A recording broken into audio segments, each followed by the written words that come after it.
welcome to another episode of playonultra podcast. This is episode 172. We apparently forgot how podcasts work. It's been a while. My microphone's dusty. We should start every episode with, let's say, I'm going to count down from 5. Somewhere between 3, 2, and 1, we should all just do the intro. And it's just all like, it's like every episode. Just murder our listeners' ears, don't you? I just realized that our cameras are like different positions. God damn it, never mind. You are like more right on the screen instead of center. I mean the like the 4 boxes. Uh-huh. So usually I'm like top left and 4's like, but no. I don't know why it switched. That's just weird. Maybe I answered quicker than I usually do. Maybe. That's fair. I don't know. Yeah, it's been a while. It's been a month. Still stuck in quarantine. Are you still in quarantine, Char, where you are? Relaxed a little bit. So like, do you go into an office to work, or do you work from home? I work from home. I'm privileged enough to do that. The office is accessible. It's available now. So back when it was full quarantine, nobody was allowed to go out unless you have a good reason, like, you need to go to hospital, clinic, buy groceries. Nobody's going anywhere because no shops were open and stuff. And now the quarantine it's still like half quarantine or something. Like it's a conditional movement control order. So back before this, it was the movement control order. So now it's conditional. So no crossing states. And you can travel like 30 or 50 kilometer radius or something like that. 1.6 kilometers is 1 mile, I think. Something like that. Yeah, that's right. Yeah. So yeah, you can go like visit friends and stuff, but you're not allowed to do any kind of gatherings of more than 10 people or something like that. And that's what we have. Yeah. They don't even allow what you call that? Religious gatherings, mosques, churches, stuff like that. Yeah. People have been caught doing it. So like churches and couple of churches and like a mosque or something. Because the leaders are fucking idiots, so, but they got like arrested or something, because we're trying not to fucking die here. Trying. Yeah, I wish we could say the same for the United States. The cases here have been dropping, and we've had like 0 deaths a few times as well. Our deaths have always been like just 1 a day. Okay. So, but total cases, I don't think we've reached 10,000 yet, if I'm not mistaken. Like they don't even on 100,000 recently, right? Sorry, what? I think we broke 100,000 like last week. I think we did. You broke 100,000 deaths. Mm-hmm. Yeah. We haven't had 10,000 cases. Yeah, something small population, but when you look at it like per capita per 100,000 people, we are pretty good, like the numbers. That sounds nice. Some of our cashiers, so like shops are open now. Some people don't agree with it. I didn't really agree with it. Like, why the fuck do you want to go into a fashion shop now? Like, what's the point? People are lining up to get into it. I'm like, what the fuck? And but some of those, like, the cashiers working in those stores have better like protection compared to like health professionals in the US and the UK. I noticed. Probably, yeah. Yeah, they have like those surprised. like shields and stuff. Yeah. So like those visor shield looking things that they wear. Yeah, it's pretty good. So at least they're trying their best to keep the workers. We have like a tracking system. So if you go into a shop, you have to write down your name, temperature, those kind of stuff. So if there's a breakout, they can contact everybody that was in the store. There's no way people would do that here. That would never work here. It doesn't matter if you're in the most democratic blue California city. No one would do that. The government also made it easy by like having this program where the companies can register or something. I'm not sure if the companies have to register or not, but it's a QR code. You just scan the QR code, and then the first time you register with your phone number and stuff. But every time you go into a store, the store will have a QR code. You just scan it, and then your history will be recorded there, and if there's any breakout, they'll be able to contact you and say, hey, there was a breakout. You should probably quarantine yourself for like 2 weeks. Jeez. And so the next announcement they're gonna do is 9th of June. So to see if they need to continue this, they need to make it tighter, if they can relax it a little bit. But yeah, I think it's been handled pretty well here. I would say Korea also handled it quite well. Japan not so much for a while in the beginning. New Zealand seemed to get theirs pretty New good. Zealand was like super quick. On fire. They barely had any case and they just locked the shit down. Yeah.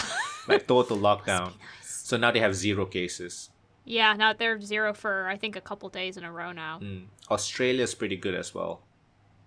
Australia took its time as well, like Japan, but once they actually did something, they it worked. Yeah. So yeah, how is it in Michigan and California? Michigan is there like a federal mandate, or is it like a state mandate? It's to me at least, it's super confusing. It's mostly state though. The president just basically at this point is just smoking hot air. And no, I'm not going to change that phrase because I know that's incorrect, but it sounds right for him. He did put a federal mandate in the beginning and then just kind of keeps talking around it and doesn't really change anything. So yeah, it's definitely a state by state basis. And it's very obvious which governors feel which way. Michigan, the governor did start to kind of open up because the problem was that most of the high risk cases were where I live near Detroit. And so some of the northern part of the state were not as highly affected, which it's smaller population and stuff like that. And so they were pissed. And so she finally kind of opened up a little bit more up there and now has the 10 people rule. But I've already heard that rule's getting broken all over the place. The whole mask situation, basically it's mandated that, basically we are told that we must wear masks when we go to public places like stores and stuff like that. If we're just walking around, we don't have to, but we can get ticketed or shops can kick us out if we don't have a mask on, which of course everybody loves because they're saying they're taking away our liberties for some reason. That's America logic for you. We haven't really had the the protest. That seems to have finally relaxed a bit. People are just basically grumbling for whatever reason. It's really scary because I don't live in Detroit, but I work, my clientele are all from Detroit. Or not all from Detroit, but most of them are.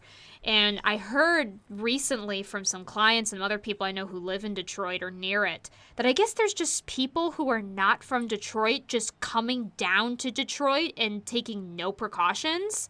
Like no masks, they're just walking around. I have zero clue. To be honest, it's just because it's all white people. It just sounds like white people just being up to no good. That's literally what it sounds like because it makes no sense based on what's being described to me. And I've heard this from 2 people now, that there's just random non-Detroiters coming down to Detroit and just not putting any protections on. I have zero clue. I have heard way too many people be like, oh, they're just kind of Detroit. Detroit's a hellhole. I'm like, yeah, there's people here. So, that's cool of you. But whatever. But otherwise, our governor really, I feel, is trying her best, despite how many people I know who are thinking that she's not. But most people support her. It's just that those few that don't are really stinking loud about it. Right now, our stay-at-home order is until June 12th, so we'll see what happens after that. She's been extending it constantly. She said that she did get sued, and it was overturned, so that's good, because that did not happen in Wisconsin. Wisconsin had a similar stay-at-home order, and that lawsuit went through. And it was interesting, because immediately after that lawsuit went through, basically every city and county just implemented, the exact same stay-at-home order. It was really weird. I have a friend who lives in Wisconsin, so that's the reason I know this. It was really strange. So, we're dealing with it well. I don't know about California, though. What's going on in California, Fo? Yeah, I don't know about the whole country, because I don't leave my house ever. I know. I have friends from different parts of the state, from different parts of the country, so I hear little bits and pieces, but... Whenever I leave my house, so I basically try to... I only, officially leave my house, maybe once a week to go grocery shopping. I literally do leave my house, maybe 2 to 3 times in addition to that to pick up food. because I need to walk, I guess. So when I'm walking, I definitely see a lot of people not wearing face masks. So I don't think it's mandated. I don't see people gathering too much. I've seen pictures of people like at a famous park in San Francisco where they put like circles on the ground and the circles are all 6 feet apart. People like having picnics, but like the park's packed. So that seems really dumb to me. Yeah, I don't really know what's like officially mandated and what's I don't know. It just practice. seems like Most of my friends are doing the right thing, so Yeah, okay. most I don't of know mine if are. Isn't it being easy smart to or just have like forced one to. message coming from like the White House or something? Like You It would think? be. See, the problem is that Yeah. you can't win because if the federal government tries to put like a mass message, people will cry out state rights. But then you have a buffoon like our president, and we're like, we don't want you to mandate anything because he put out was like all churches and stuff, need to be opened up again, and everyone's just like, But those, okay, that it's sounds just him nice. talking, right? It's not him. He's like, just talking, and now he wants to do something with social media. He wants to take away a protection or something. he wants to close down Twitter because Twitter fact checked his. He's not tweet? trying to close down Something? Twitter. That was the rumor. Yes, Oh, Twitter okay. is He wants to be able to, supposedly like, fact checking him. He wants to be able to like control Twitter censorship, so he doesn't get Yeah. censored, but like his enemies will get censored because he can, with this mandate, theoretically, Okay. tell Twitter what to do. That's Yeah, not how the exactly. amendment works. I have not heard if it's even working. Like Is it, it was one of those things. allowed to do like a media blackout on him? So like he calls for a press conference or something, nobody goes. Like just don't. Well, I mean, is he's that practically- legal? I mean, he's practically just doing that by saying you can't come, you can't come, you can't come. He's already trying to do that. Because which whether it that's seems like legal, it seems like no point talking to him. Like there's kind no of. point. It's- Just making it it worse. can feel that way. It can feel that way, right? For sure. He's really gone off the rails, and I mean that like, yeah, he already wasn't off the rails. He just, I don't Over like. here, our I forgot what his position is. Like Director General, King Magistrate, whatever the fuck of health. Like he Yeah. he does a an update every end of the day at like 4 Okay. o'clock, 5 o'clock. Oh, cool. Yeah, Nice. like That's deaths, new cases, recovered cases, total cases, those kind of stuff. Do Yeah. you guys have that? Well, He we have a doesn't mention person. it. He talks about everything but the. Yeah, he the talks virus. everything but, and Dr. Fossey, who's I think the closest we have to that, Trump has now basically won't let him talk to anybody. So, Yeah. Yeah, land of the free.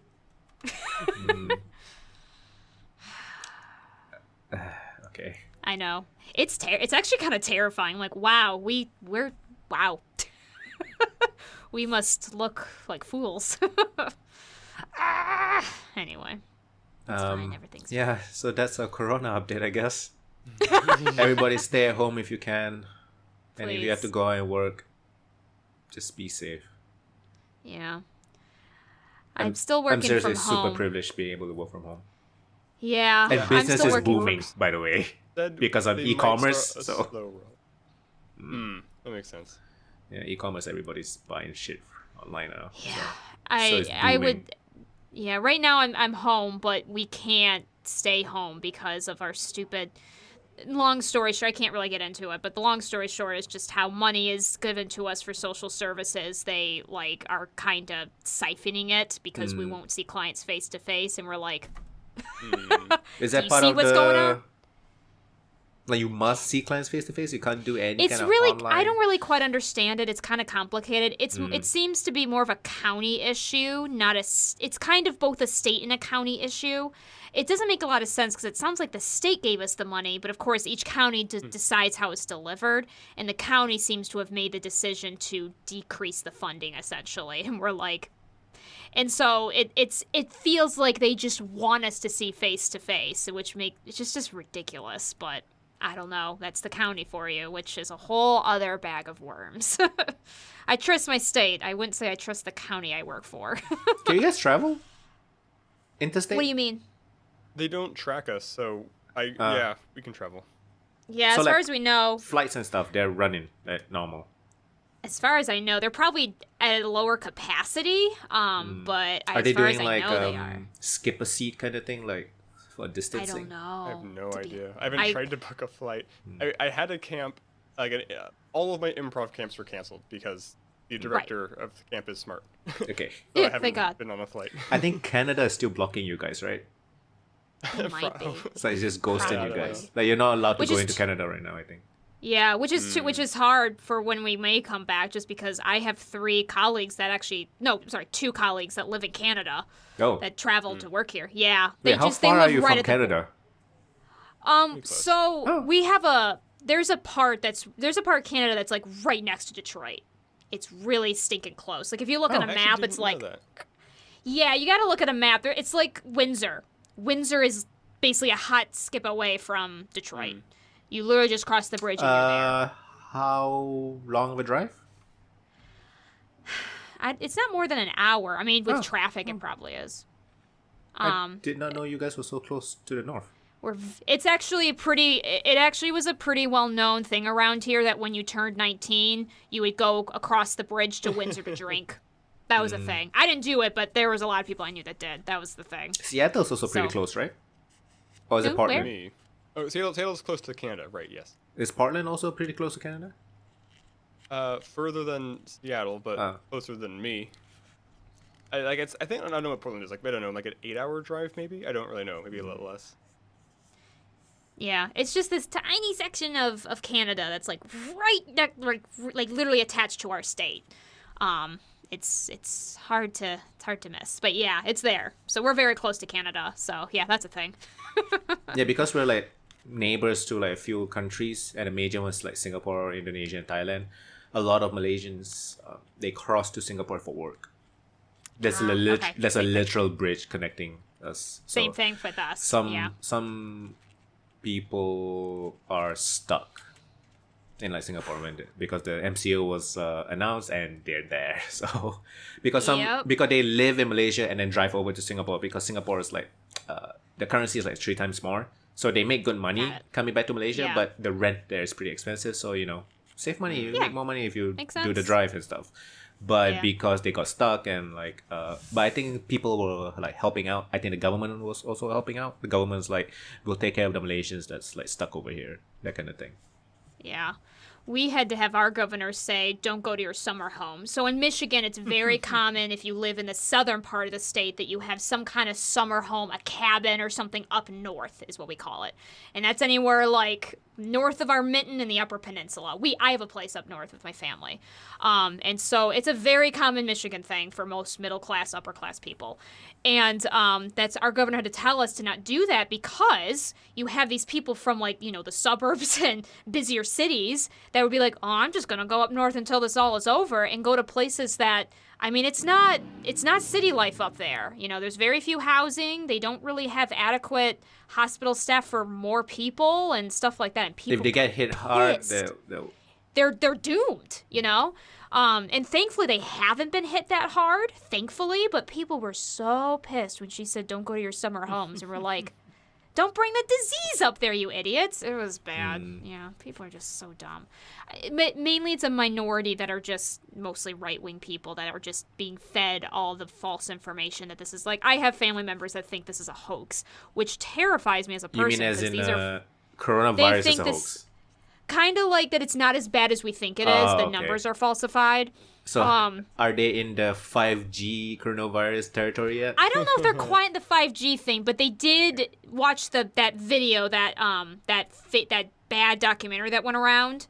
There was don't call it a documentary. I know. But I have no idea what you're talking about though. So what was it called? Some YouTube video, I suppose. Some conspiracy. It was a YouTube video. Actually, YouTube took it down. Okay. That's good. YouTube took it down, which of course made the people be like, censorship. But whatever. They're trying to hide the truth. All you need to know is the lady who led it had her license revoked because she tried to steal things as a doctor and like did similar to that one autism vaccine guy. She like did false research that was terrible and tried to steal stuff. The vaccine autism one, he wanted to sell his own vaccine. Like that was his. He wasn't against vaccine. He was just wanting to sell his own one. Yeah, of course. And said it caused autism, which is not how autism works, by the way. That one. Anyway, Yeah. so yeah, but that got spread. My families are believing stuff like that, and it terrifies me because these are family members that, I mean, I'm just gonna say it. If they got coronavirus, I would not be surprised if they didn't survive it. They have lots of complicated factors. Like it terrifies me. So it's just like, okay, cool. You heard about Thankfully, the because of the Trump in the Twitter thing? Zuckerberg came out and said something. Apparently, I haven't seen the actual article because all I see are all the funny meme articles. Zuckerberg was like, social media should not be policing facts. Like what? And the people and the publications that's reporting on this were like, Zuckerberg says social media should not be policing fact. Child molester, like the child molester Zuckerberg, or like yes, Zuckerberg, dead at Zuckerberg 36 who or died something. yesterday from everyone I saw Zuckerberg who died yesterday from coronavirus says that social media shouldn't fact check. Oh my gosh, it was so funny. As I didn't see the original article, I was like, okay, he must have said something, I because forgot for what all of this. I remember seeing one original one is child molester and another one is dead at 36 or something like that. Yeah, I saw that. Yeah, I did see both of those. The dead at 36. And then everything else now is just like kind of following the train, pretty much. Yeah. Oh yeah. Well, yeah. How is he gonna fact check it? It's pretty God. funny. So yeah, this has been the Corona on Ultra podcast, I guess. So yeah, I mean, what some you guys places do? Corona is on Ultra. Jeez. So yeah, what have you guys played or watched? She-Ra season 5. Fucking hell. Did anybody watch that? What, season 5? She-Ra. Oh no, I'm still on season 1. Aw. I'm planning to watch it soon. I'm Oh my convinced my God. fiance to watch it. I've told him like there's something gay in it, so we have to watch it It's now. gay So as he's like, fuck, okay, we'll and watch it. also like most times Season 1's already I pretty would. gay. Oh yeah, it's very gay. It gets gayer. Okay. I'm fine So with like, that.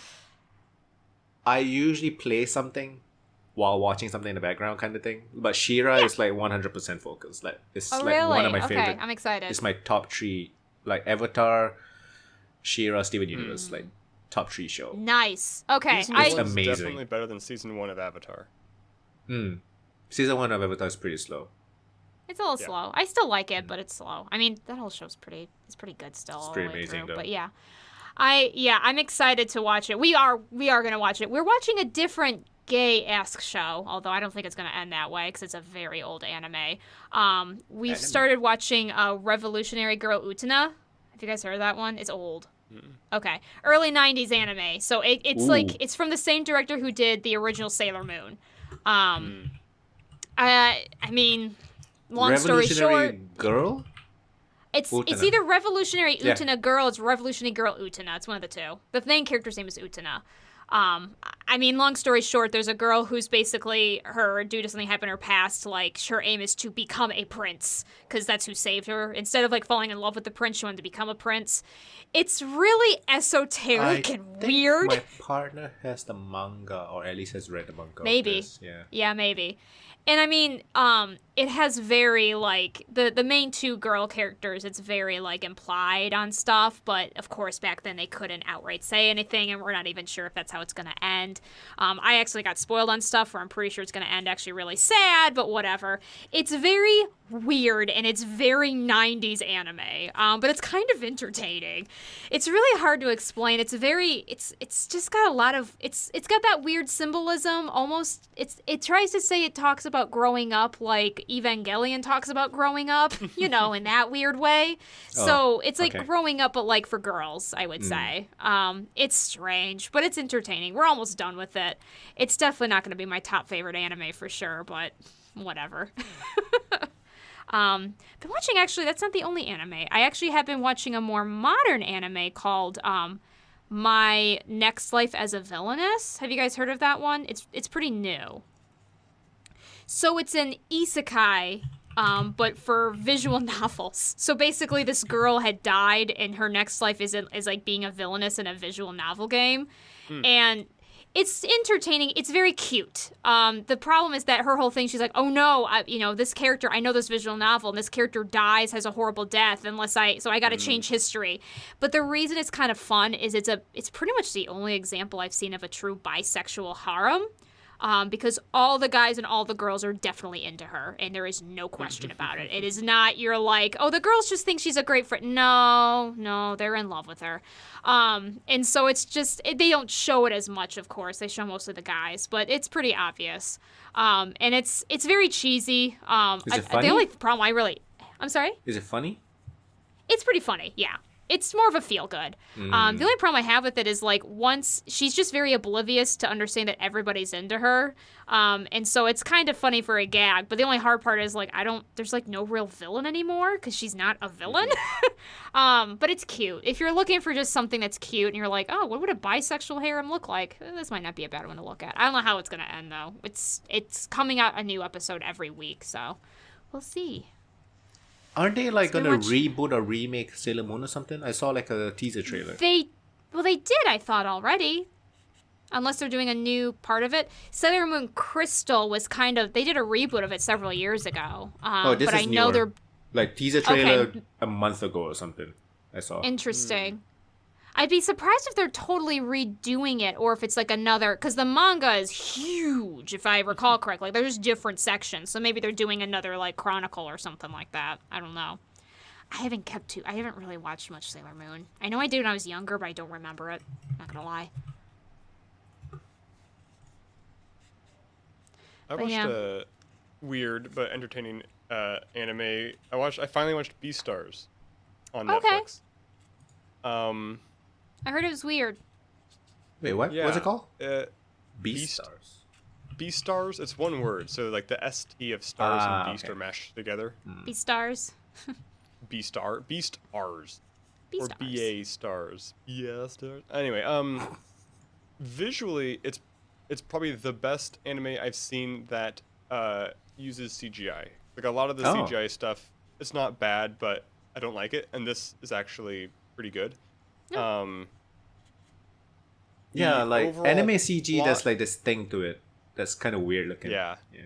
This stuff I like. The overall plot and world I really like. The characters themselves I don't like as much because it's got like a love parallelogram kind of thing going on, and it's hard for me to like much of the characters because so the main like world hook is you have a bunch of animal people living together, and you have carnivores and you have herbivores, and it's always like there's always like some like class stuff between like, oh man, once those carnivores get older, their instincts are gonna kick in, and all they're gonna want to do is like try and eat us and that kind of stuff. And so like Zootopia.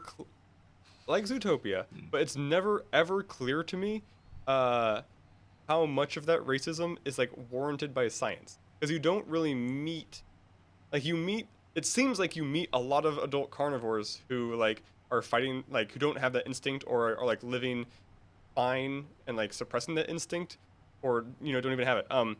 And like the message seems to be, like, you can choose who you are, like you're not, that kind of thing. So it's like, I don't know, is everyone just racist? Because if they are, then I don't like any of these characters. And right. So it's like it's tricky, but I still think it's pretty good. So what do the carnivores eat? Like the one that's suppressing the instincts? Like tofu and stuff, things like the vegetarians eat. Okay. Actually, there's a really cool character who's a panda, because he's a carnivore, but he's like, we panda can eat only plant matter, and so that's how I'm like a true neutral force, that kind of thing. Okay. Yeah, so I like it's funny because like there's that love parallelogram where the main character's a wolf and he likes a rabbit, and then there's also a deer character and another female wolf character, and the female wolf character, so the main character is the male wolf, the female wolf likes him, he likes the female rabbit, and the female rabbit likes the deer. And okay. I basically like it when any of those characters interact with the ones who aren't like in love with. So like when the female wolf interacts with the deer, that's awesome. When the male wolf interacts with the deer, that's also awesome. But like as soon as the deer and the rabbit are together, it's like, oh, I don't care anymore. Like, this is just boring like high school angst bullshit. But it's mostly not as furry as I thought it would be, and, really? And the Netflix trailer makes it. There are a couple of scenes where it's like, this is like, I don't know, a little too weird in a sexual way for me. I guess like there's a moment where a character a character wants to eat another character, and so they make that character like strip slowly and then take a bath so they can eat like clean meat. It's like, this is just weird and I don't like it. See, I had heard there was a scene where the rabbit seems to be thinking of going down on the male wolf. That's what someone told me. That is the meet cute. That's when they first meet. She's basically just like, oh, is that what you're here for? And she just pulls his pants down. And he's like, whoa, that's not what I'm here for. You know, like, this rabbit's a slut. I don't want to shame her, but like, that's like her defining character. Cause like, that's what I heard. Like, I'm a small rabbit and everyone wants to like take care of me. Only through sex do I have power is kind of her thing. Yeah, that's what I heard is like, you know, rabbits like to go at it. Yeah. I'm not gonna plant a flag and say I recommend it to you, but if you choose to watch it, I think you might like it. I don't know. I like weird ass shit. Sounds like a dull Japanese Sounds like utopia weird or ass something. Yeah, I mean, Japanese utopia is pretty spot on. I think things that I want out of it differently. I'd want more world building, because I like the world building's my favorite part, so I want more of that. And I would have loved more animal jokes, like BoJack Horseman. It's like background shit where animals are doing things because of the animals they are. Like, what my favorite moment in the whole show is just like the 5 minutes before the intro sequence on one of the episodes, where it just follows a chicken who's like doing her best, like to get in shape so that her eggs will taste the best. And it's just this cute little like funny, whimsical thing that has no bearing on the rest of the show at all. And I wanted more stuff like that. Yeah, I'm watching it. Yeah, so I watched that. Cool. So I'm watching that. I'm watching She-Ra. She-Ra's so good. I'm only at 7 episodes in. I'm not that far. But the music's so I would good. say the thing I like about She-Ra is like, it just starts off really well too. The beginning's really good. Like, I think the whole like 5 5 seasons, like the pacing and everything is just really good. Yeah. How many episodes are per season? Is it 12 or is it 24? I think it's just 12. About 12, 13, yeah. Okay, that's a little easier to digest. Yeah. I finished reading all of Berserk, so that was fun. But now it's like, I need something else to do. Where do you read it? I bought it all in Comixology. It's half off right now. Oh, Comixology. Okay. Yeah, but even I didn't know they sold manga. They do. Oh. They have a lot of manga, actually. I've read some good stuff there. It's funny, too, because even though it's digital, they still make you read it right to left. Like, they make you virtually turn the pages right to left. Right. For the authentic experience. Yeah. Speaking of manga, that reminds me, like, a long time ago on Comixology, for free, maybe it was $1. Something super cheap was the first trade of a comic called MTFKZ, like motherfuckers, and it recently was a Netflix movie. Like, they took it's a mini series of a manga. I don't think it's Japanese. I think it's like South American, but they turned it into a movie, and it was pretty fun to watch on Netflix. So I recommend motherfuckers on Netflix. It's short. It's weird. It's kind of like Akira. It's not as good. Like, Akira's, like a pinnacle, but it's much that same kind of thing where it's like, oh, weird science is happening, government secret, and all that kind of stuff. Kids with powers. I watched that. What else did I watch? I'm watching a lot of MXC, which is an old show, but I'm just watching that all over again from the start, which is fun. Based MFKZ, right? Okay, sure, yes. I thought it was a T, but I don't remember. Okay. MFK, that's probably French Japanese, apparently. French Japanese, I was wrong. I thought it was South American because Danny Trejo was involved in the movie. And it's set like I thought it was set in South America, but I just remembered, I think they make it pretty clear it's set in like Southern California, which I guess is a lot like Mexico in a lot of ways. Yeah, so that's good. I watched Birds of Prey last night. That was actually really good. I think that's my favorite DC movie. It's really good. I mean, barring like the better Batman movies, I think it's my current favorite DC movie. I want to see it again. It made me feel so good. The soundtrack's so good. It's so good. Would you say, Sean? Yeah. Oh, I need to watch it. You do. It's so good. I didn't watch Suicide Squad, so you definitely don't need to. Yeah, You don't. No, please, I wouldn't. You know who the Joker Don't- is? yeah. That's all you really need, I guess. That's all you need to know. Yeah. Don't watch Suicide Squad. That was one of the worst things I've ever done You don't in my even- life. It was Oh my funny gosh.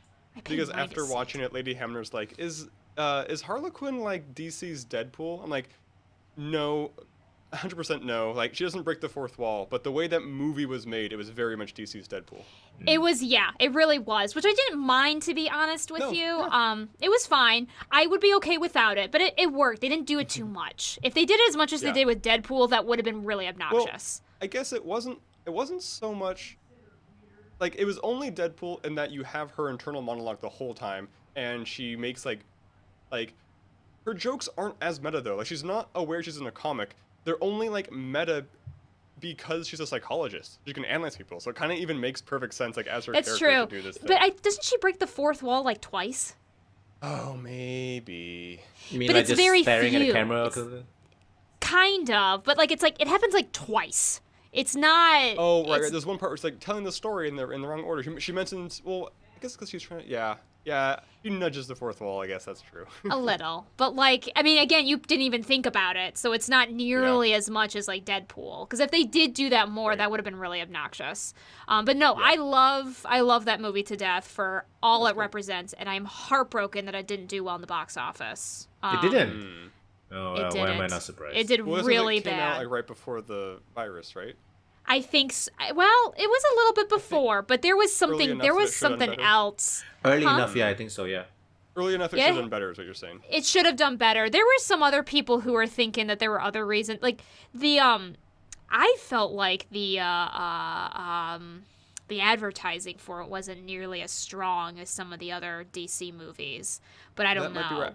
I'm trying to remember. There was one trailer I saw that I hated a lot. I can't remember if it was the Birds of Prey trailer. I think it was, but it might have been the trailer for Guns Akimbo, the movie where Daniel Radcliffe gets like pistols like nailed to his hands. My gosh. Which I haven't I watched did, yet, and I because don't know I that I didn't will. see any of the trailers for it, because I just assumed it was going to suck. I had to be convinced to go see it, because I thought it was going to suck. I truly did. Absolutely, And yeah, so, it makes sense. but yeah, and so I remember hearing that the first trailer was not good, and then I guess there were subsequent trailers were decent, and then mainly the reason I Okay. went was because somebody told my fiance, like, no, this is actually a really good movie, and so she dragged me to it. I went, oh, this is amazing. This is probably, like, when I think of female superhero movies, I think Captain Marvel, Wonder Woman, and Birds of Prey. And honestly, I think Birds of Prey is like my favorite. I Of love those three, it's definitely the best. Yeah, it really As a movie. It's the best as a movie. It's also just the way, because all three of them touch on different parts of female experience, but Birds of Prey is just the most encompassing of all the different types. Mostly because it's a little more than just white feminism. So, it's great. So, Wonder yeah. Woman's not white. She's. I don't know. I'm joking. I'll drop that joke. I don't know where I was going. Exactly. I don't know, but you know what I mean. Like it's yeah, different, absolutely, and so I'm glad you enjoyed it. I've only seen it once, and I just haven't had a chance to see it again. I want to see it again. I love Did you that movie. ever watch Atomic Blonde? Atomic Blonde? Starring No. Charlize Theron in the cold. That she's an assassin or something, right? Yeah, she's Oh, like a is that spy. when? Yes, I did see it. I wasn't a fan of it. Not gonna lie. Oh, interesting, because I feel like they're very similar movies, just in terms of structure. I guess not They're- in terms of characters, though. Maybe. This tone. is gonna sound super weird, and I don't know how else to say it, but there is such. I can tell it was by a male director. I can tell. Because I saw that movie after seeing what came out. I think it was Wonder Woman. It may have been Captain Marvel. One of the two. And I saw it because I wanted to actually I rented it because I wanted to see kick-ass female characters, and I had heard about it. And honestly, it really looks different. I don't know how else to explain it. Like, the male gaze is there. I'm not saying that's a bad thing. It's just it was really apparent in that movie for me, and it was not. I wasn't a huge fan of it. The fights, there were a couple fight scenes that were great, though. I will give it that. There were a couple like really long fight scenes. Apparently, that were very people intense. compare it to John Wick. Is that a fair comparison? That's fair. That's Like, the same I guess that is it like fair. stylish murder, Yes. basically? Action. Stylish Yeah, action. stylish murder. Yeah, Uh-huh. yeah, that's accurate. Yep, Makes sense. there's Stylish murder, but John Wick has that like gritty, like some kind of like very dark grittiness to the action as well. Like, get what I mean? Like it's not smooth. It's Yeah. all like very I don't know if impactful. Atomic Blonde is dark, but it is definitely very gritty. Like it's pretty people are gritty. getting like you feel the hits. Yeah. That's good. Yeah, I actually saw her. I remember it was kind of almost compared to like an episode of James Bond in a way, but that's because there's a girl that she gets into, and there is a gay relationship, but then it doesn't last because death. So I just I might wanna watch it, but you guys have to tell me now. Is it like James Bond? Because I hate James Bond movies. I do not like any of them. I mean, it depends. I guess the only reason I call it that is because it's the classic, like, there's the person that she's kind of working against, but then they end up falling in love with each other, but then that girl dies, and there's a weird kind of maybe semi-betrayal, and so she's kind of after revenge, blah, blah, blah. That's the only reason I compare it to that, but honestly, I think John Wick might be better. Okay, I might look it up then. It's definitely more actiony than it is like suave spy crap. Yes, 100%. But yeah, I wasn't actually a fan of it. But I wanted to be. But just wasn't as much. I don't know. It was a weird tone for me, personally. That might have been why, too. But I don't know. Maybe I'm just into the flashiness. But yeah, Birds of Prey is fun. I mean, a lot of the violence, there's surprisingly little killing in Birds of Prey. Yes. There's a lot of non-lethal violence. Mm-hmm. For sure. Also, Ian McGregor was great. I was surprised. I didn't know he was in the movie. That was fun. Yeah, that's great. Yeah, I didn't realize it was him at first either until my fiance was like, "That's Ian McGregor." I was like, "What?" I didn't recognized him. I just didn't know he was in the movie until he. I didn't appeared on either. I had camera. no idea. And so that was a shock to me. But he was pretty good. I mean, I hated him, so that the mission accomplished. Yeah. I remember what bad guy he reminded me of. There was someone specific where I was like, oh, this is a very similar performance in a great way, but I can't remember what movie it was now. Someone else who couldn't dies tell like you. a punk. Yeah. Yeah, I think that's pretty much everything worthwhile I watched. Oh, I watched, did you guys see the new Pixar movie? Onward, is that what it's called? Yes, I need to see it. I haven't seen it. Is it good? That's the brothers one. It's got yeah. Chris Pratt and the Tom Holland in trolls it. or something, right? Yeah, it took me 2 attempts to get through. I Elves. really Okay. like the Elves. world. I like the idea of like a modern world, where with like that magic exists, but still kind of modern. But like I stopped watching it 10 minutes in the first time just because it was so cliche and derivative in terms of the characters. Gotcha. Like just watching Yeah. like the Tom Holland's like, oh, my brother's embarrassing. I'm awkward at school. I'm like, I've seen this too many times. I'm gonna stop. And then it's like, okay, I'm gonna sit down. I need to watch this movie just because everyone says it's so good. And it was okay. It was fine. I mean, it wasn't a bad movie, but if you've seen a Pixar movie, you've seen this movie. It sounds weird and like really pretentious of me, but I was that's part of the reason I haven't like run out to see it, because it did seem a little like same old like It's kind of cliche. There's no it did hook. feel very I would say it's the most samey of the Pixar movies I've seen recently.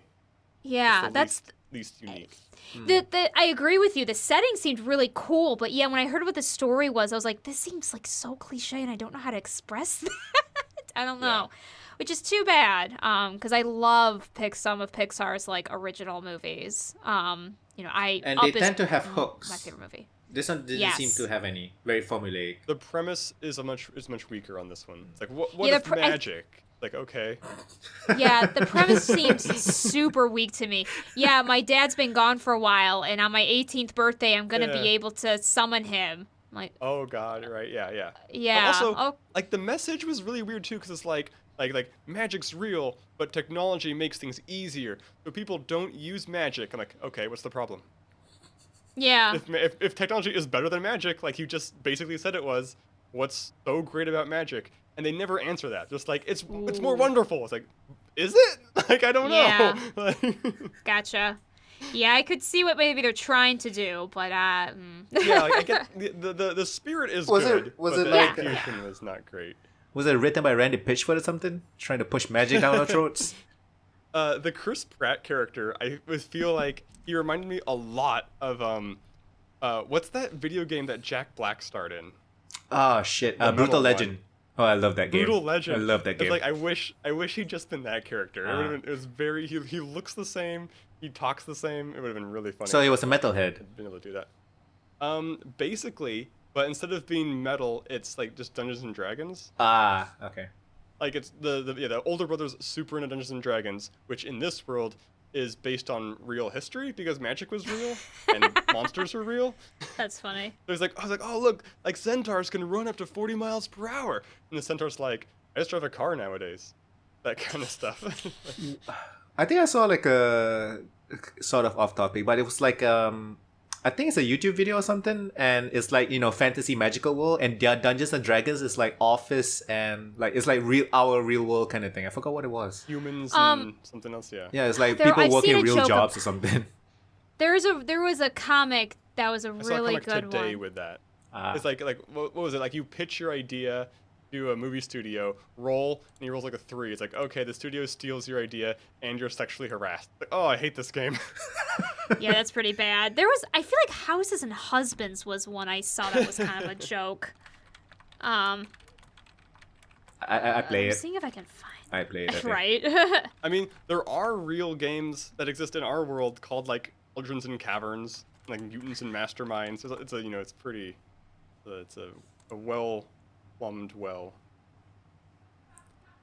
Sorry, yeah, I think Houses and there's- Humans. That's what Houses the and there was this tiny little comic. It's literally just like a bunch of dragons playing this game, and it's a little more silly than that. It's like you leave the party and your wife says, why did you joke about my hair?" Because like you're so dead. Come on, high roll, avoid an argument. Houses and Humans. That's been my favorite iteration of it. Houses and Humans. Legends and yeah. I think that's everything I watched. Oh no, wait, one more thing. I watched One a more thing. really old movie with Tom Hanks in it. Is on. I've been checking out Amazon Prime because Amazon Prime has some really weird old stuff on it. Yeah. What was it? I watched it because it also was a D&D themed thing. I don't remember the name of the movie right now, but so the idea is a true story happened like in the late 80s, early 90s, where this kid went into like the underground like tunnels, like the steamworks for his college or high school or whatever it was, and he planned to kill himself. And he stayed down there for like 3 days before he came out, and he didn't kill himself. And it was a big deal, like missing kid, we gotta find him. And at some point in the news story, it was mentioned that he played Dungeons and Dragons. This was completely unrelated to anything, but the media being the media latched onto it, like, oh, the satanic Dungeons and Dragons got this kid to do the thing he did, whatever it was. And so while this news story was going on, this author's like, I gotta be the first to print, and they just shat out this steaming crap of a book, and that book became this movie. And so basically, I thought the movie would be Tom Hanks plays Dungeons and Dragons, and Dungeons and Dragons becomes real. I'm like, that sounds cheesy and fun. There's gonna be really bad effects because it's an old movie. What it actually turned out to be is Tom Hanks plays Dungeons and Dragons. Tom Hanks has schizophrenia and cannot tell the difference between reality and fiction. And so so the fucking movie ends with him in his home being visited by his friends, and he thinks he's his Dungeons and Dragons character. It's like a Flowers for Algernon ending. I'm like, that just made me feel bad for like a day and a half afterwards. It's like, and then we walked around the lake with him, and we knew we would never see our friend again. It's like, what the hell? Like, this is not what I signed up for. This is it's So you sad. thought you were getting Jumanji D&D, but what That's you exactly got, what I wanted. but It what was- you got was D&D depression. Yeah. Depression Yeah. and depression, I guess. Oh my gosh. What's the name of the Did not. movie? Let me look it up. If I just Google D&D movie with Tom Hanks, Is it good it's one? got to come up. Yes, it is called Mazes and Monsters. Mazes and Monsters. 1982. That's pretty old. You Yeah. you mentioning that reminds me of a show that I actually watched some time ago, and I forgot to mention it to you guys, but I would highly recommend it. What thing is it on? The current show, older show. It's from 2020, but they only have one Okay. season right now.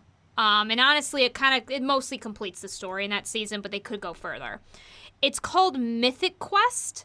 It looks like it's on Oh. Apple TV. Have you heard this before? Wasn't this like bankrolled by Ubisoft or something? Was it? It might have been.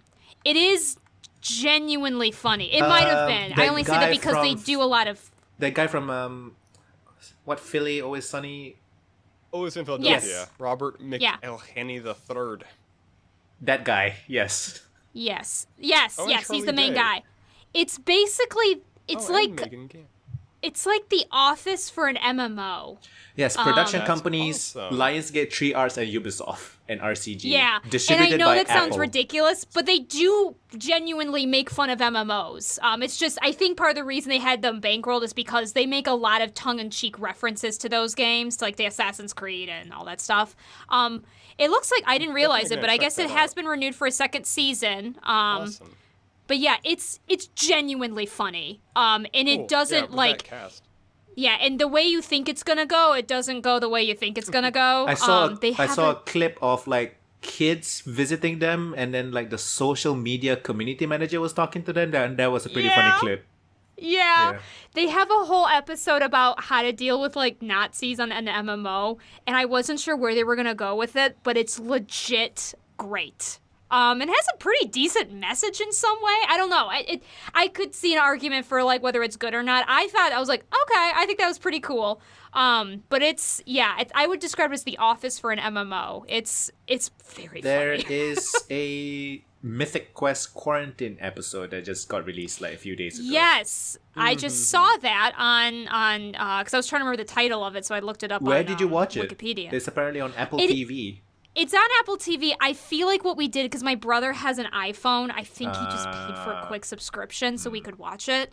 But 'cause don't we you have to access have to it. like the box connected to the TV or something? We had a way to do it, and I don't remember what it. Well, you know what? We have a bunch of stuff, and I think it worked with Amazon's Fire Stick. Okay. Because I was wondering, because Apple TV is just one of those Apple is just one of those companies where everything needs to be proprietary. Oh Like yeah, why- for sure. Like Netflix, you can run it off like any fucking laptop or whatever, right? But Yeah. I I just think- thought I Apple, for- you gotta buy yeah. their box because that's how they make their think money. you can do it. Yeah. Oh yeah. Trust me. I think you got it through I think we got it through the Amazon Fire Stick, but we had to make like an Apple TV. Like my brother just said whatever because we all heard it was a funny show, so he just paid for a quick subscription of it. Ooh, that's Ashley Birch. Has she ever been in a live action thing? She's It's a been in a couple YouTube live show. action. I didn't Really? realize it, but she's mostly just voice acting. Because she is Chloe from Life is Strange. I also found out she's Mayuri. I just found out just now she's Mayuri from Steins Gate, which I had no idea. Oh wow. I mean, the yeah. I mean, I guess. she's Okay. like The one of dogs, the yeah. big voice actors. Yeah, she's one pretty. of the She's big up there. ones. She's not a main character, but she's really adorable. She was Aloy in Horizon Zero Dawn. That's the main character. So that was probably her biggest role, I'd say. Like She just was like also budget what's- wise, and you know. Yeah, she was also what's her face? I didn't play the game, but from was it Outlanders? Outer Worlds, Parvati. Outer Worlds. Yeah. Yes, she's like a secondary. She's a main character in that one too. Yeah, party member. First party member you get actually Parvati. I like her. Yes. She's just like dorky and awkward. Yeah, that's what she is in this show. She's just super dorky and awkward, and it's really cute. It's I'm glad they're having a season 2. It does like if it didn't, it would have been okay because they mostly wrap things up. But it's pretty funny.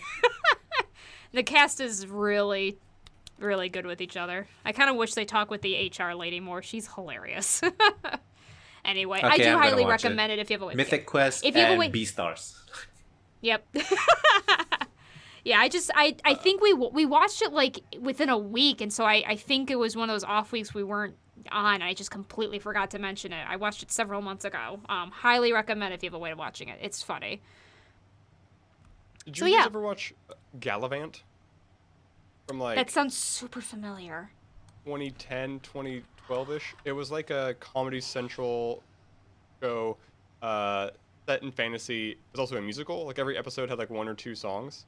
It was I pretty think okay. I think I've seen a couple episodes of it. Yeah, it was fun. I forget. I feel like it was someone else had it on TV and I saw it or something like that. I don't think I've Probably. actually sat down. It has definitely been recommended to me. It definitely sounds funny. Oh, right, you like and- musicals a lot. So I Yeah. think it's funny enough. It's not like it's not the best thing ever, but I definitely enjoyed watching all of it. Yeah.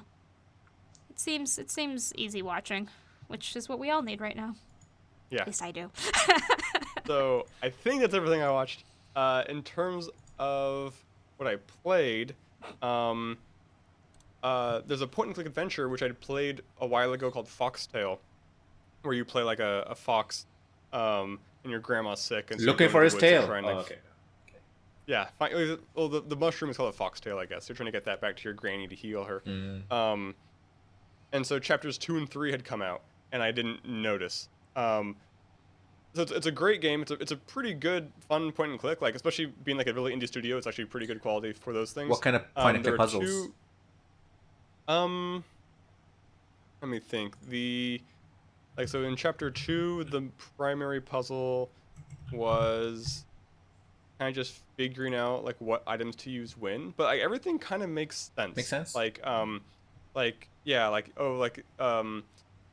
If you fire the harpoon from this ship, it'll go into the woods. And if you go into the right spot into the woods, you can find the log it hit and then use that to do a thing. Or like there's a bird on a nest, and you have to make 3 fake eggs so you can take its real eggs or something like that.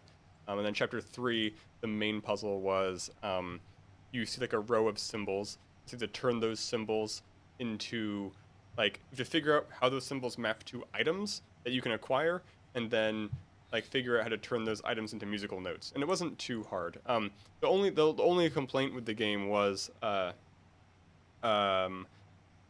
midway through so I played all chapter 2 and part of chapter 3 in one sitting, and then 4 days later I picked it back up again to finish chapter 3, and they'd pushed a patch out in that time. I'm not sure what the patch was trying to do, but it had invalidated my save file, so I had to replay through chapter 4. Or chapter 3 up to where I was, which wasn't a huge problem because I record myself, so I have all the puzzles solved already. But it's still just like that's like a pretty It's annoying. bad. It's a very annoying thing, and I don't think that one was deliberate because they had deliberately before updated their system, so I couldn't use my chapter 1 save, which is fine. There's not really any bleed over between the chapters. I just started chapter 2 straight up, but this seemed like a real bug that invalidated like a save. So I don't know what that was going on there. So I'll play more chapters as they come out.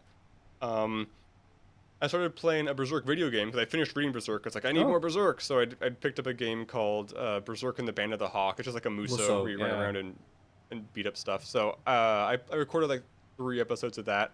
I don't know that I'll record more. Like, it's a fine game. It's just Musou. Musos are they're very mindless. They're what they are. Are there multiple characters you can use, or it's just? Yes, there are. You can use a bunch of characters. It's a lot of characters, actually. I haven't used them yet. I think I just unlocked them right when I stopped playing, because on the one hand, why would I want to use anybody else? But I do want to check them out to see how they are. That's the problem with these licensed Musou games, isn't it? Like, why would you want to use anybody else? That kind of thing. Yeah, like, I'm the main character. Like, I like this IP because of the main character. I mean, I guess I can like, if they made like a Dragon Ball Z Musou, I guess I could see. But even those guys are all pretty similar. I don't know. And the last thing I played was the last thing I recorded was a game called the Bradwell Conspiracy, which I was hoping would be like Infra, like it's like a first-person puzzle game, and that's pretty much what it was. The main mechanic behind this game is pretty early on. So you there's somebody remotely in the facility trying to help you escape. Like, a disaster's happened, so things are wrecked. And so you can take pictures with your phone and send them, and it sends automatically to them, and then they will like do a thing. Like, if I take a picture of a locked door, they'll try to unlock the door for me mechanically or electronically. But then they kind of drop that, and the main mechanic becomes you have this gun, which it's basically like a nano machine kind of gun where certain things in the world have been fabricated with nanoparticles, and so you can suck those up to get like your nanoparticles up, and then you can 3D print anything you have a blueprint for. And so it's a lot of like, oh hey, I was able to get a blueprint for like this section of pipe, and I got to 3D print and rotate the pipes to connect 2 different pipes, that kind of stuff. So the puzzles were good. I just found the game to be a little rough mechanically. And I think that makes sense because it's a Bosa Studios game, and so they made like Surgeon Simulator and stuff. And so the point of those games is usually these games are hard to play. The gameplay is fighting this game. And Bradwell Conspiracy was not that, but I feel like because of their history, they don't have a lot of experience making easy-to-play games. And I think that kind of was a very small detriment to it. Otherwise, there's a pretty good walking simulator with some puzzles. Yeah, that's me. Everything else I did, I didn't record. Like, I played WoW. I played like this Warhammer 40k Diablo clone, which was okay. Inquisitor. Nothing super. Yeah. It's okay. Yeah, I did a lot of Animal Crossing. Nothing new there. Oh, yeah. Animal Crossing to me has gotten to like the chore stage where it's like I have to force myself to remember to play every day, and basically all I do is log in, get my free miles. If I most of the time I log in so late at night, all the shops are closed, so it's kind of pointless. But if I log in early enough, I'll check out the clothing store and the Nook shop, and maybe I'll pick up some fruit. For sure. The only reason I even still do is because I'm part of a group that still like talks about turnip prices, and that's about it. I've never bought turnips because it's so stressful. Like as soon as I buy turnips, then I have to check it twice a day. And it's like I can really check it once a day. Like I don't want to take on that burden. It's honestly some ways easier when you have a group of friends also playing because I never get good prices on mine, but I have people who have access to other people that have good prices, and so they constantly advertise. And yeah, I can be a bit much. But at least it's, at least I feel comfortable. At this point, though, like, I am comfortable never buying a turnip again. I have over 8 million bells, and I will never need to do anything ever again. So I still need to pay off my 2 more loans, I think. So I paid off. I paid off all my loans only because one time, I had a friend who randomly was like, "Hey, I've got an in for you for turnips." It was very exclusive, and somebody had them selling for $9.90. Whoa! I haven't seen above like 600 online. Yeah, I haven't seen anything above 600 since then. But yeah, I paid off pretty much the last 2 sections of my house, and that was it.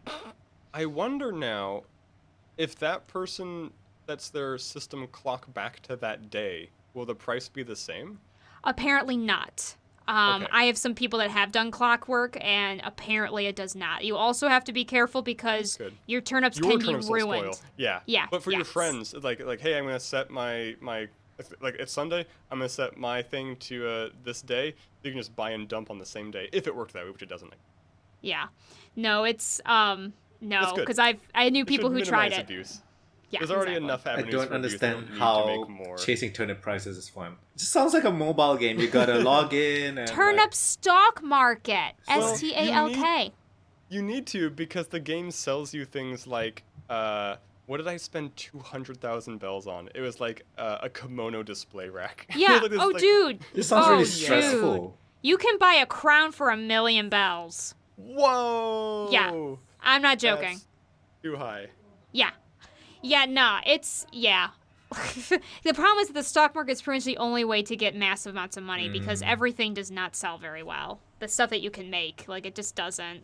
And after a while, like, it's... right now is from fruit. I don't have the time or patience to fish. Like, when I was first playing, I'd spend, like, 8 hours fishing. For sure. And now I don't just fish at all. So it's just... Pretty much what I do is I have done the stock market, put all my money in the bank, and I just what I was doing for a while was just making enough money to buy the clothes I wanted and any other stuff in the shop, and then just leave. Pretty much the only thing I'm doing right now is trying to get all the different types of flowers. That's it. That's all I'm doing right now. Because I want to kind of get my stuff maybe set up special way, and then I'm probably never going to play again. Apparently, there's also... Lady Hammer's trying to figure out the pattern, but apparently some days when you bury bells in your 1 golden spot per day, normally the cap is 10,000. Like, if you bury more than 10,000 bells, that tree will only fruit in 10,000 bell bundles. Yes. But some days, it'll fruit in whatever you bury. Oh, so, interesting. I thought it was a random chance. It's a random chance, but apparently there's a pattern to it. If you can figure out what it is, then you can know which day. And say, because right now, basically she just buries 11,000 each day, and then she takes a note of which trees fruited into 11,000 and which only fruited into 10,000. So if we can predict it, then you can bury like 100,000. Like, bury 99 grand and get for sure. But yay Animal Crossing. Yeah, I'm never playing Char, that. we've been talking over you. You can go. What have you done? What did you do or watch? I know what I'm not gonna do. Apparently. Play Animal Crossing. What? That's fine. No, it's just stressful. I thought it would be like, something you like build houses and like dig and make your island really beautiful. I know some people do that, and it's really high level shit though. Like, Yeah, Well, it's I'm intense. surprised at how expensive it is. Like, it's like the amount of sandboxy stuff I want to do and can't because of money is Yeah, pretty it just sounds surprising to me. stressful and like very It- time consuming. To be honest, like play this if you were willing to play the stock market like a couple times, you probably would just get enough money to pay off everything and be able to do whatever you want. Like 8 million bells is pretty much enough to do whatever the heck I want as long as I don't buy very 8 true. crowns. Right. So, I yeah, it is it can feel intense. finished Persona 5 Royal.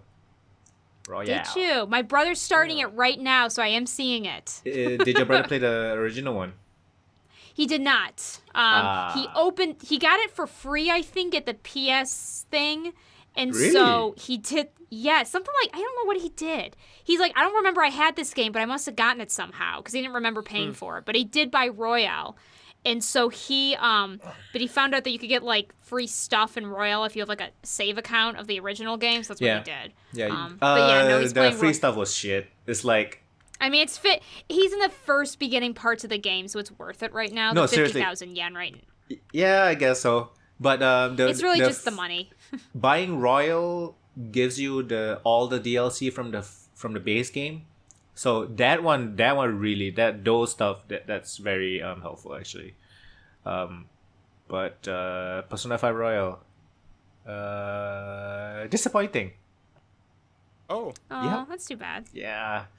So the 2 new characters was not written well, was shoehorned in.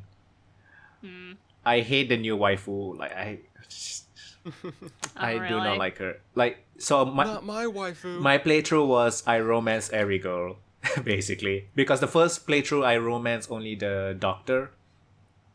Oh, the doctor, Yeah. not the teacher?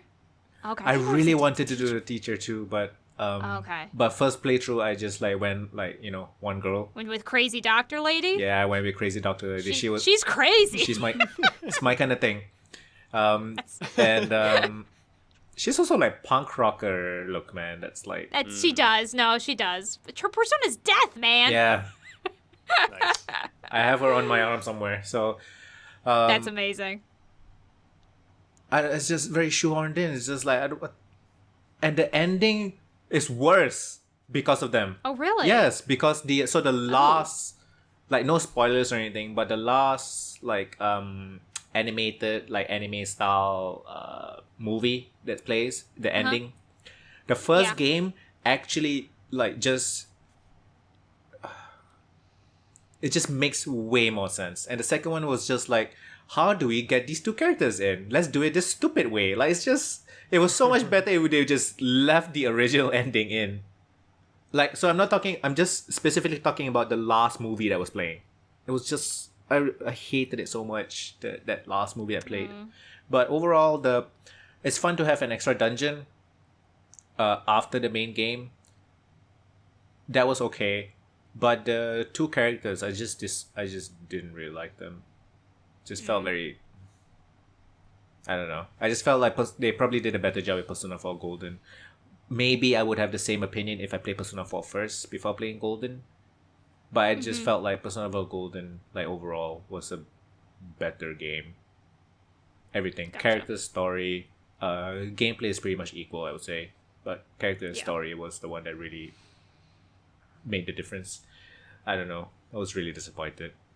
I was looking for I spent so much time on it to just grinding and stuff. That part is still fun. It's just the story just didn't have the same payoff. So yeah, Persona 5 Royal. A lot of people are really into the new Kasumi character, and I just don't understand why. Her character is not that interesting. I don't know. I don't know, man. I'm still mad that she's not a female protagonist. So. Yeah, I think I'll probably prefer that. At least it's like a huge new thing. So most of the new things in the game was like the last dungeon and 2 characters. So I played most of the same thing anyways. But giving a new character, different perspective, at least that would be something different. Yeah, for sure. Maybe someday. After that, I needed to cool off a little bit, so I played a short game called Concrete Genie. It's a PlayStation 4 exclusive. and it's Oh. about this like a harbor port town kind of thing that's been invaded by the darkness, like evil kind of like this, which is probably akin to pollution. It's like the message sort of. So is it a platformer or what? It's a third person platformer. It's a third person platformer where you draw graffiti monsters, and Ooh. you find this. So he's basically bullied.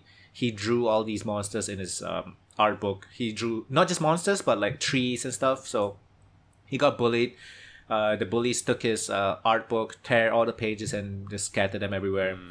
You then find a magic paintbrush, like you do, and you find your pages, and then you realize that these things can come to life when you paint it on the walls, and they have the power to fight the darkness. And it's actually a really pretty game. Like the just painting and stuff just feels really fun.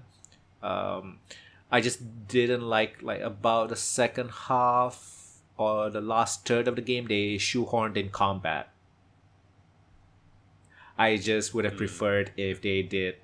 So I know they would needed like some kind of conflict with the darkness kind of thing, but I think they could have done like a timed painting thing maybe, which they did, and it was actually pretty good.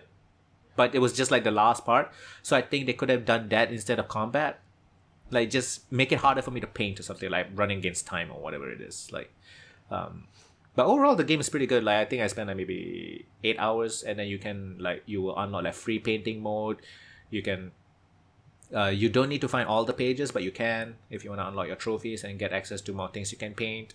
So you can paint different monsters. You can paint scenery and stuff, and you just make the place beautiful again. It's just a really nice game. I honestly really recommend it. The combat, luckily wasn't like I would say it's the last third of the game, so it's not the majority. It was kind of annoying, but the painting made it worth it.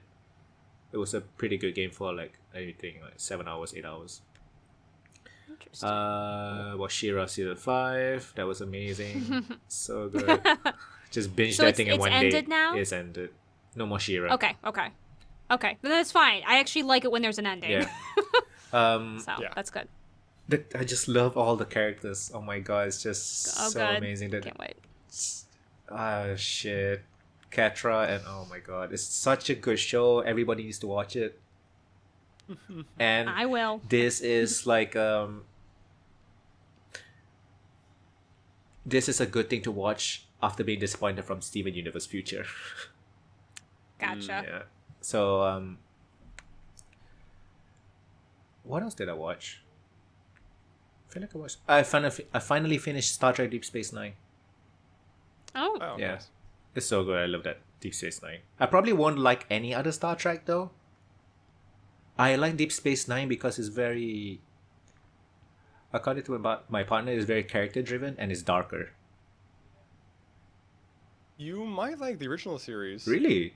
I don't know if it's as overtly dark, but I feel like if you think about things, some of them are pretty friggin' dark. But I like Deep Space Nine. A lot of the episodes where they really confront what happened with like the occupation and stuff. So Okay, like yeah, that, they don't do that. Yeah, that one, and like the characters grow and stuff. So it's, I don't know, it's just really good.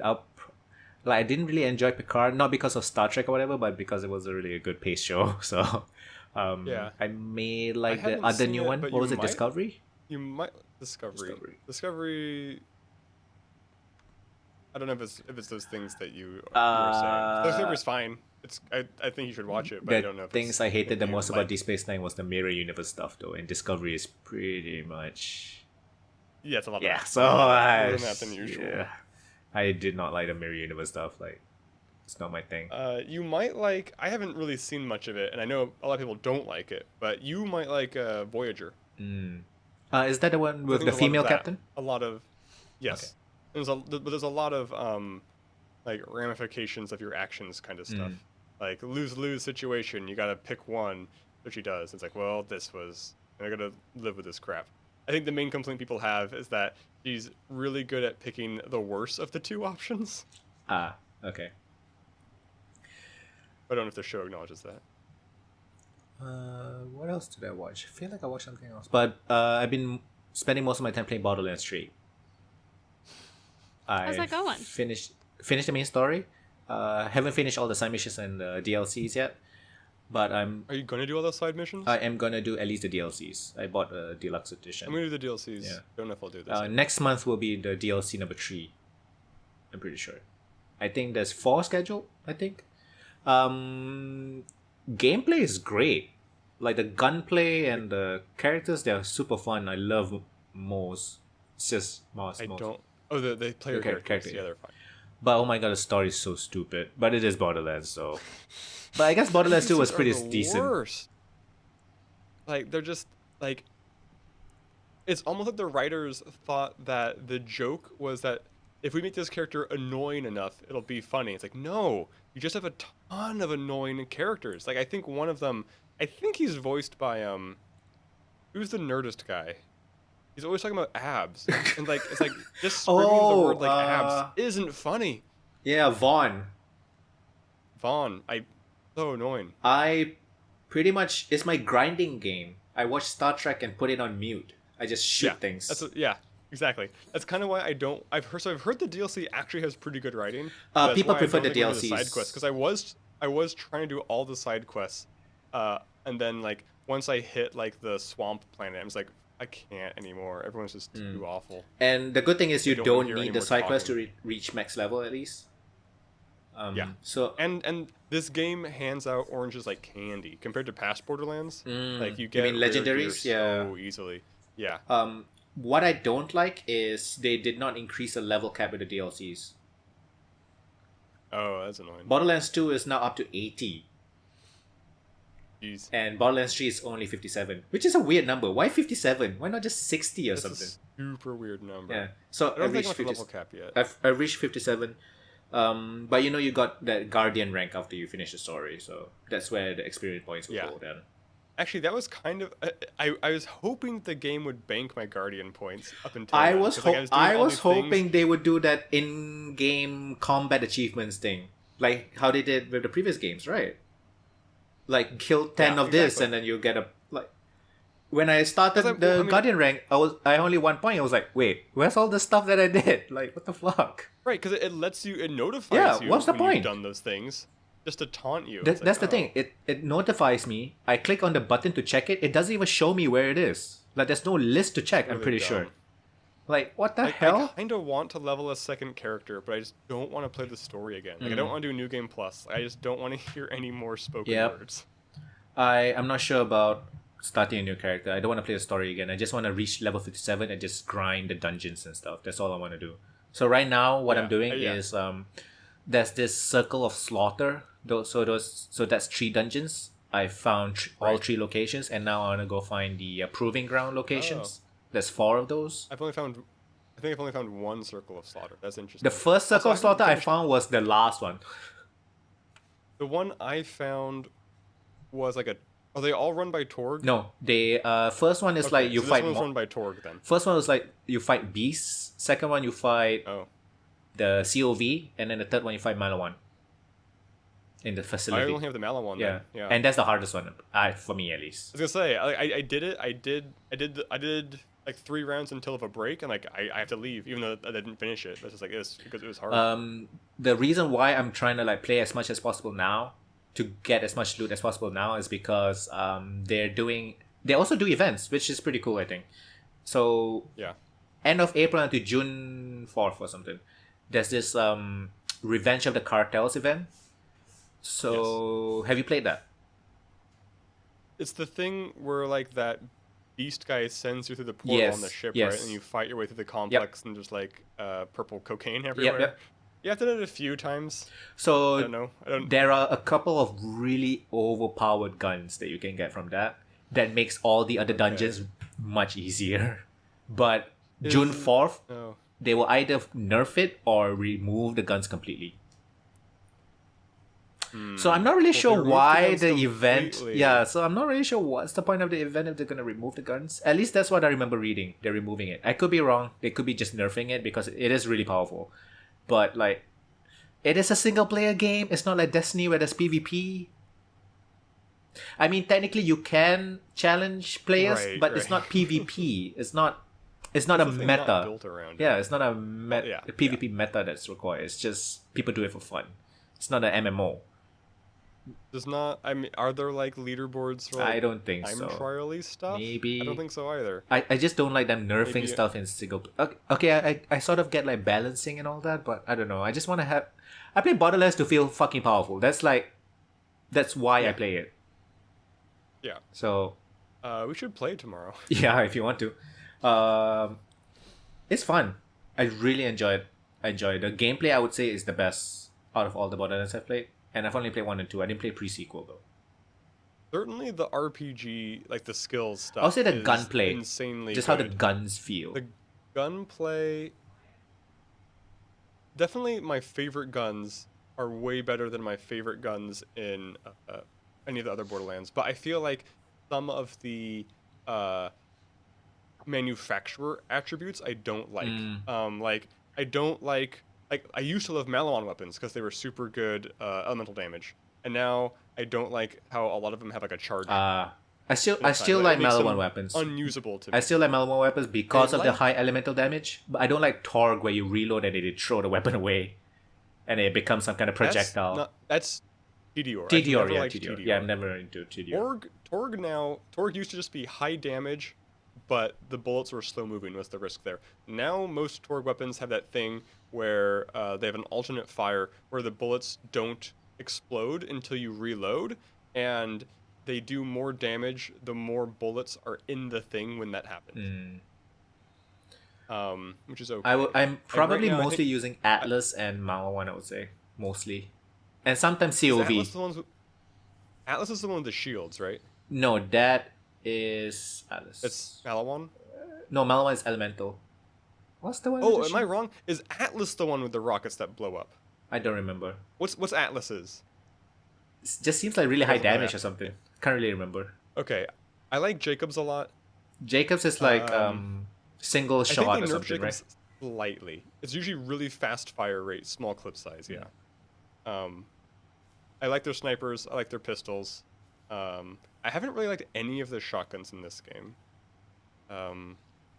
Yeah, COV is cool. I have a COV rocket launcher I really like. Yeah, COV is the one where you usually don't have to reload, right? It heats up.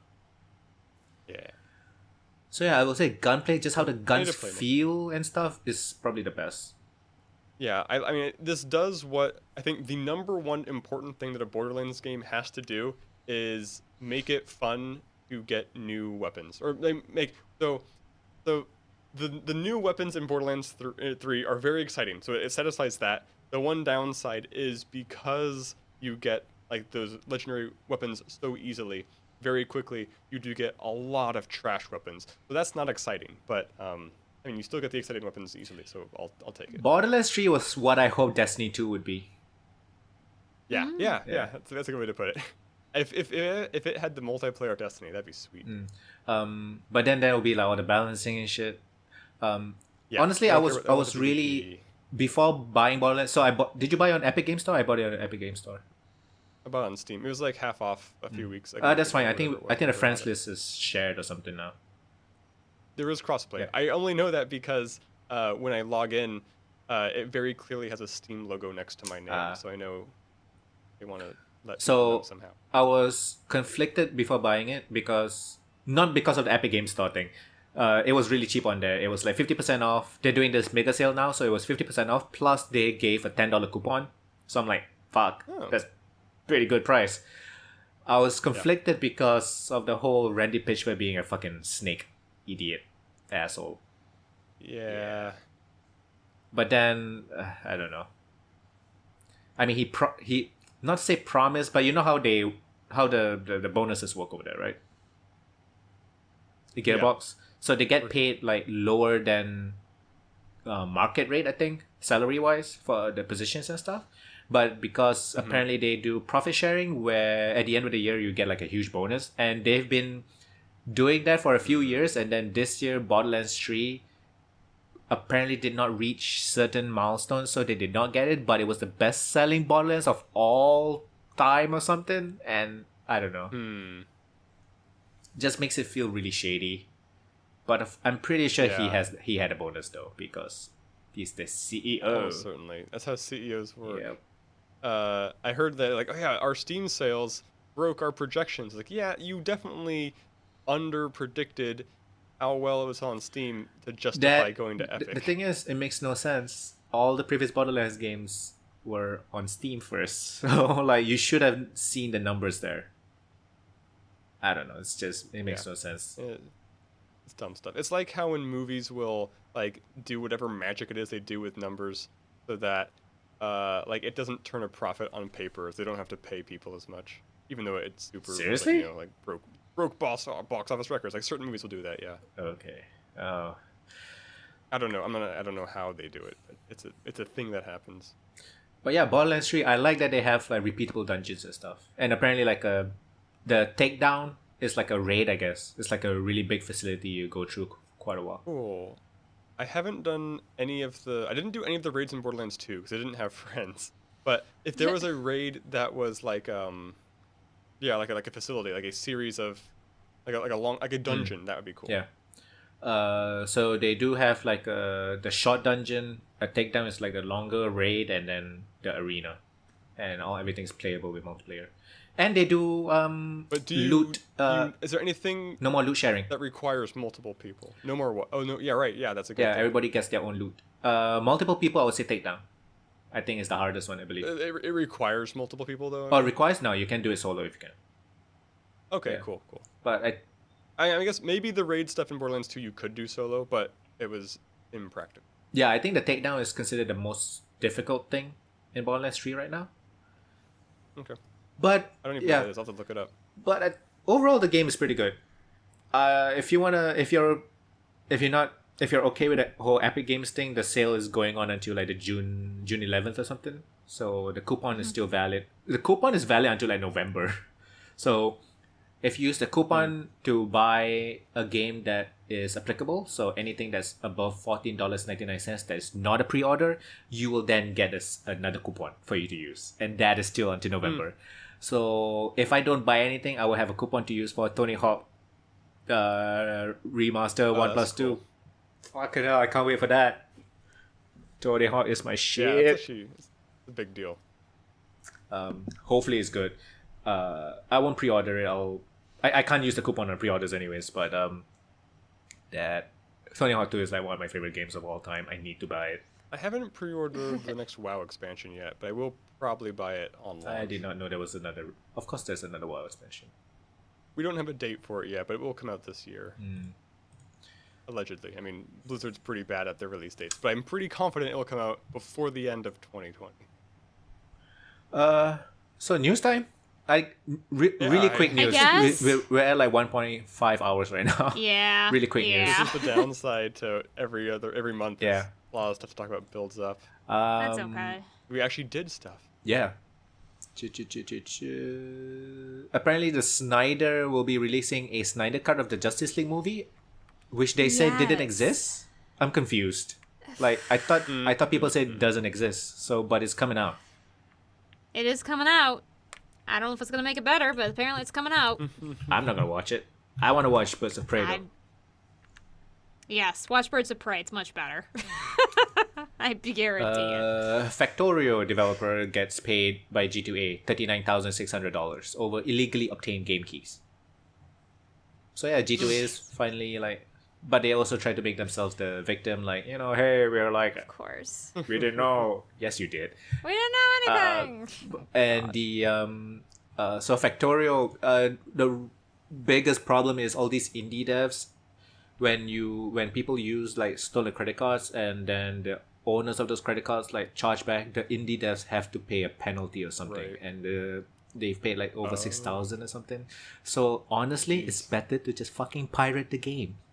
Just pirate it. Yikes. Just don't buy from G2A or CD Don't keys. steal someone's credit card. Don't steal someone's. Seriously. But don't think you're supporting the developers by doing this. You're not. You're making it worse. Just fucking pirate it. I don't know that those people are thinking that. That's true.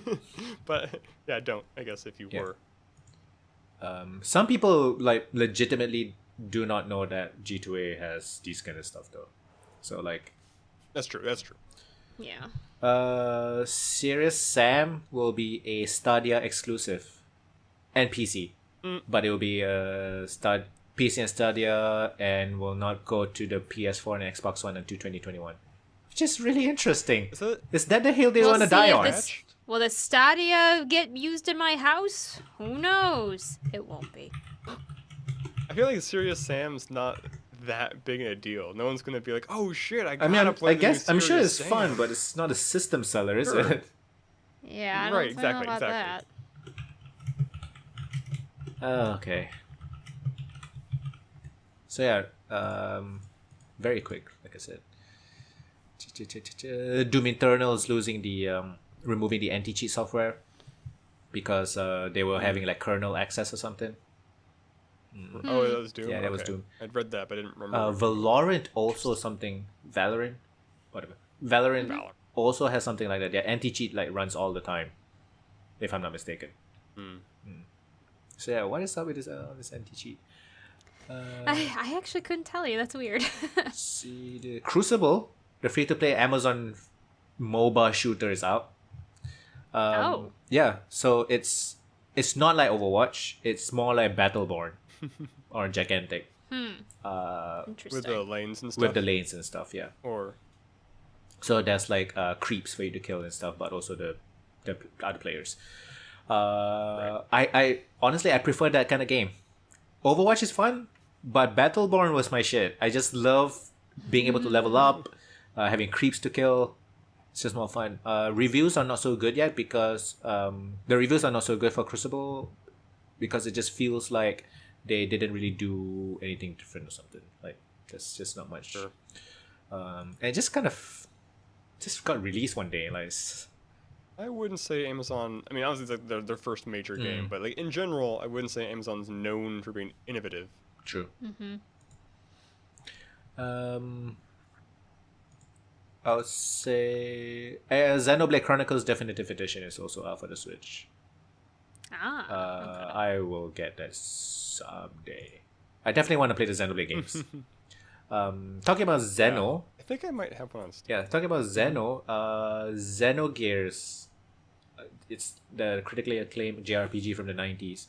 The reason why we did not get the Xenogears 2 is because Square spent all their money making Final Fantasy Spirit Within, apparently. So yeah, that's Wait, that's a bad one, course. isn't it? that's the bad one. That's the one. That was the one that came out in 2001 and almost bankrupted them, and then they needed to merge with Enix to save themselves. Yeah. That's the one. I Yeah, see. that's the one. Wow. It was bad. They put all their money into that hair physics. I still remember people were like, "Oh my god, there were like individual strands of hair." Okay, sure.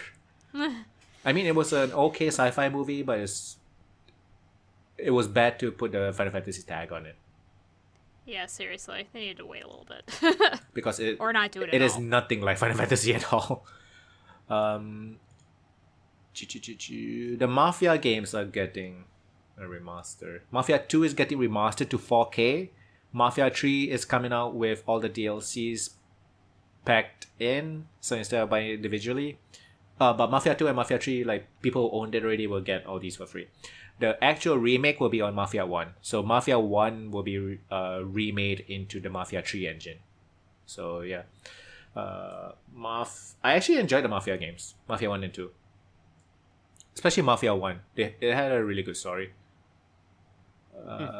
Our last thing would be GeForce Now.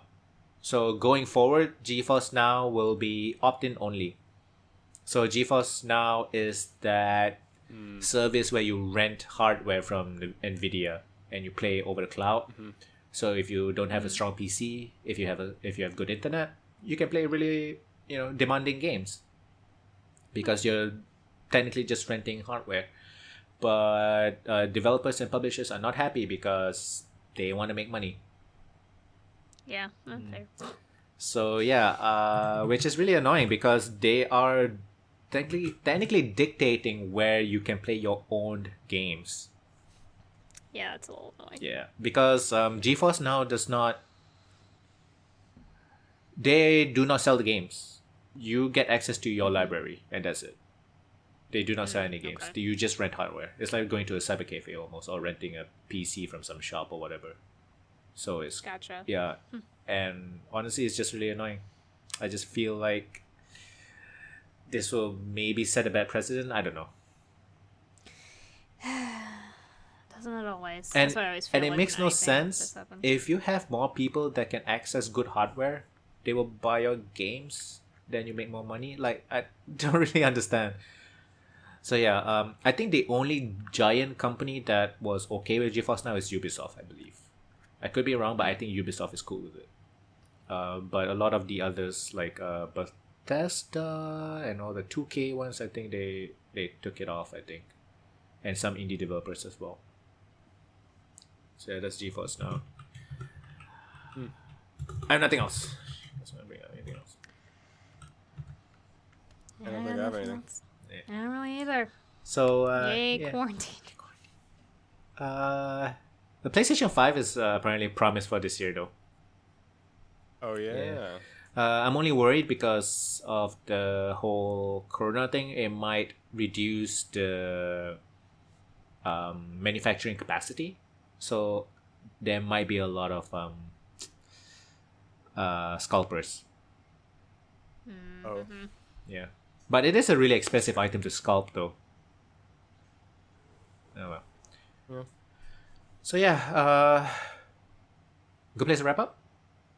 I think so. Okay. You want me to go Do the first? thing.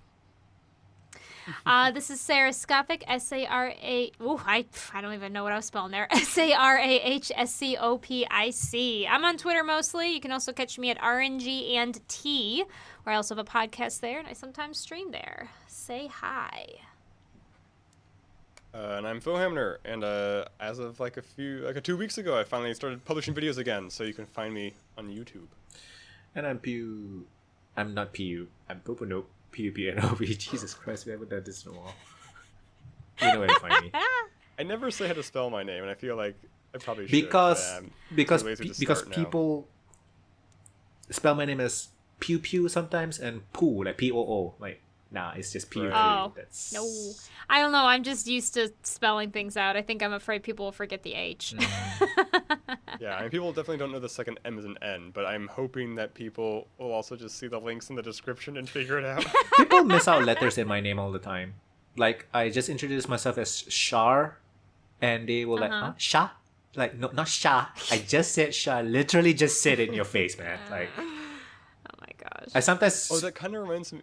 yeah, it reminds you of what? In Beastars, there's a character Oh, no. in the anime. The subtitles spell his name Ruiz, R-O-U-I-S, but in the manga his name is Lewis with an L, and so I don't know why the subtitles have it wrong. That is strange. You'd think they would know, because they're... That's weird. So they were Yeah, spelling it almost phonetically, almost.